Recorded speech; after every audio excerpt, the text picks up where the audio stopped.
Barbie and Oppenheimer. Could there be two more different films releasing at the same time? While I have loved the Barbenheimer memes going on, I do think this provides a really interesting opportunity for us to compare and contrast how these two films approach color differently. Let's take a look. So let's start with Barbie here. This wide shot I think provides a really nice outlook for us. You can see right from the start that they're trying to contrast these two colors. They're trying to take the pinks and the blues and build a world largely around those two colors, and we see them all over the place. I do like that there is some kind of, the greens of the grass are coming through, and we do get some accents of yellow in the background as well. Now, Barbie obviously is a very saturated film, but one of the things we've talked about is when a color gets more saturated, does it get darker or brighter? So sometimes we call that subtractive or additive saturation. Now, when you look at this image, it feels like it's pretty well balanced, but let's look at the colors individually.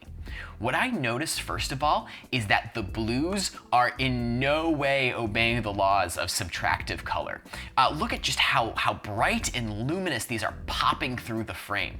So I think that other colors like green, if I look at green here, do you notice how the green is not popping throughout this image? To help with the pink and blue approach, it really looks like they might have dropped the luminance of the greens as well as some of the saturation there, so it's not overpowering and competing for the color palette.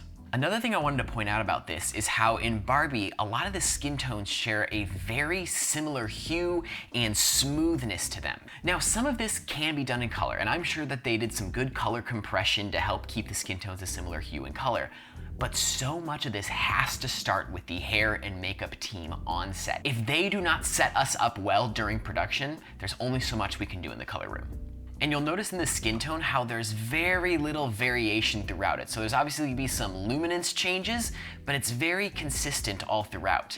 Now this is something I think a lot of newer directors don't get. When they think of a pleasant skin tone, they think all skin needs to be the exact same hue. But look at this frame. The skin feels a little artificial and plasticky. Obviously it should feel plasticky, this is about Barbie. But if we were to try to have this same homogeneous single hue skin tone look in regular films, it ends up feeling pretty fake a lot of the times. A little bit of variation in the skin tone, assuming you're not doing something super stylistic like this, can actually lead to a little more authenticity in your films. Once we get Barbie and Ken in the real world, we obviously have these really fun saturated colors coming from their costumes here, contrasting with the background. The background has this kind of warm beige look. The highlights are a little more drab maybe, and the skin tones aren't popping quite as much. I do love how these outfits are just unapologetically popping through the frame. So there's a little look at Barbie. How about Oppenheimer? Well, the difference is pretty extreme right away.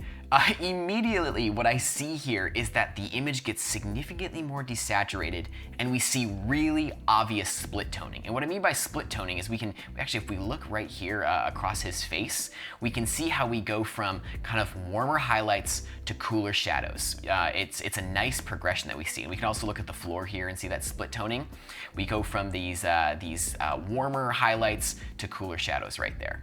And what I absolutely love about how they're dealing with highlights is a lot of these higher neutrals are these really nice, sickly, toxic yellow-green highlights that just is beautiful for the story that they're telling. Another observation here is, do you see these windows in the background? In my opinion, these are way more blown out than we would ever normally allow them to be in traditional filmmaking. I'm wondering if this is a creative choice that they're making. The fact that they're talking about a bomb that's blowing up, and maybe they're allowing those highlights to blow out the windows just a little bit more to help lean into that from a stylistic perspective. Even in some of the nighttime scenes, the skin still has this really kind of unsettling yellow-orange feeling to it. It's not quite that typical, what I think of as a sodium vapor orange that is a little more red.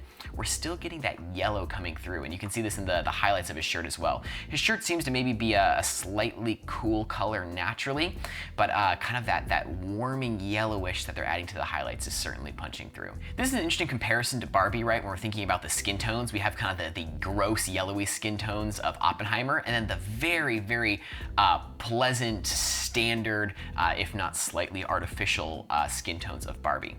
What did catch me off guard in the trailer was this shot right here, simply because of how bright and saturated these greens are of the grass.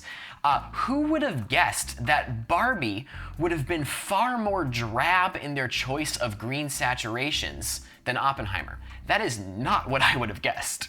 Finally, in Oppenheimer, we're gonna get some black and white scenes, it seems, but what's fascinating is when you look at the highlights, although this looks like a black and white clip, there actually is a little bit of warming going on in this image, and it's super subtle. You might not have noticed it unless you were looking for it.